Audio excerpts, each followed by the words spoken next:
Pre-installation requirements for Oracle Database on Windows. Well, first of all, you need to create the necessary user accounts. There's going to be the local administrator who's going to own the installation. Historically, it's not a requirement, but historically DBAs will create a user account named Oracle, both in Linux and Windows, that has administrative privileges on that server, and that will be the account that owns, quote-unquote, the installation. You'll also need at least one service account. Remember, a service is a process that tends to run in the background. It doesn't have any user interface to speak of, normally runs throughout the entire running state of the operating system, and operates under the security context of a user account. And that user account is non-interactive. We don't use it for human being purposes. We dedicate it for the service. That should be a non-administrative account. Oracle and Windows will function in conjunction with each other to grant that user account the privileges that it needs. By needlessly boosting the permissions of your service account, you're reducing the overall security of your server. As far as hard and fast numbers are concerned, the minimum hardware requirements according to Oracle are 2 gigs of RAM, 10 gigs of hard disk on an NTFS volume if you're using NTFS, that is, if you're not going to use ASM.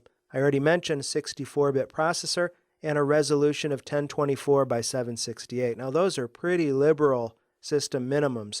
You're certainly going to want more than 2 gigs of RAM for any production Oracle server. And disk space, again, you want to have as much of that as possible based on the needs, the data storage needs that you envision. Not just right now, but what do you forecast over the next months and years?